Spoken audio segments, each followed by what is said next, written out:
Bienvenue dans Tout sur Tout Science, un podcast énergie et iHeart Podcast. Aujourd'hui, on va parler d'éruptions volcaniques. La nature est toute puissante et les éruptions volcaniques en sont l'une des preuves les plus terribles. Mais les humains ne sont pas mal non plus. Après tout, on a réussi à maîtriser le feu et on a quand même marché sur la Lune. Alors qui est le plus fort, l'homme ou le volcan? Serons-nous un jour capables de contrôler les volcans?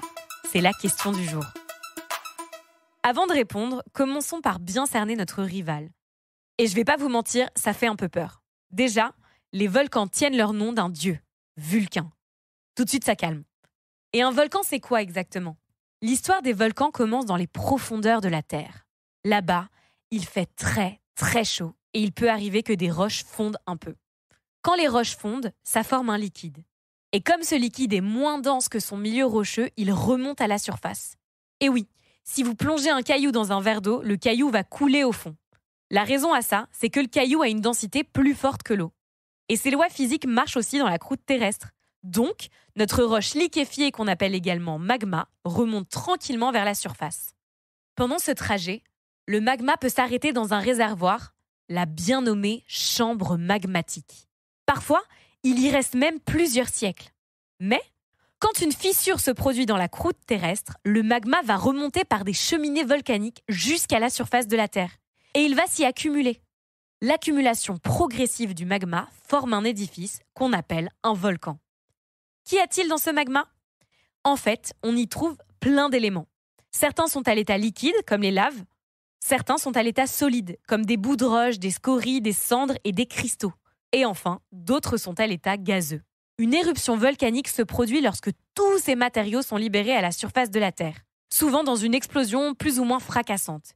Et l'énergie libérée lors d'une éruption peut être vraiment, mais vraiment énorme. Elle peut atteindre des millions de fois la puissance de la bombe atomique larguée sur Hiroshima en 1945.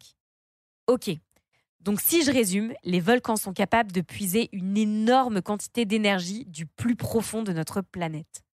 Puis, ils peuvent la faire exploser à la surface avec la puissance de millions de bombes atomiques. Bon, j'avoue, ça me rassure pas des masses. Je crains que le combat soit pas super équitable. Mais il ne faut jamais sous-estimer la puissance de l'orgueil humain. Il peut faire des miracles. Alors après tout, pourquoi pas essayer? C'est vrai que ce serait vraiment génial. Vous vous rappelez quand le volcan islandais au nom imprononçable Eyjafjallajökull est entré en éruption? Oui, je me suis entraînée. L'immense nuage de cendres qui en a résulté a perturbé le transport aérien dans le monde entier pendant 1 mois. Vous savez, ça avait même inspiré un film avec Danny Boone. Alors si on pouvait éviter ça la prochaine fois, ce serait pas mal. Je parle pas du film, bien sûr, j'adore Danny Boone, mais bien des perturbations aériennes. Alors, certains scientifiques ont voulu relever le défi. Mais comment modifier le processus d'éruption? 2 pistes ont été explorées. Peut-être qu'on pourrait déclencher nous-mêmes une éruption, mais dans des conditions maîtrisées. Ou alors, lorsqu'une éruption est imminente, essayer de diminuer son énergie pour limiter les dégâts. Hans Lechner est doctorant en géologie et sciences de l'ingénieur à l'Université technique du Michigan aux États-Unis. D'après lui, oui, l'homme est tout à fait capable de provoquer une éruption volcanique. Mais les moyens dont on dispose sont un peu, violents. Il faudrait déclencher un glissement de terrain ou utiliser un dispositif nucléaire. Là, comme ça, vous avez peut-être l'intuition que c'est pas une super idée. Eh bien, vous avez tout à fait raison. D'autant plus qu'on n'est pas encore capable de prévoir avec précision les éruptions. Alors, lancer une bombe atomique juste comme ça, au cas où, on va passer notre tour. Et est-ce qu'on peut au moins diminuer l'énergie d'une éruption avant qu'elle ne se produise? Non, non plus. Notre expert Hans Lechner nous rappelle que nous parlons de pression et de volume de matière vraiment énormes.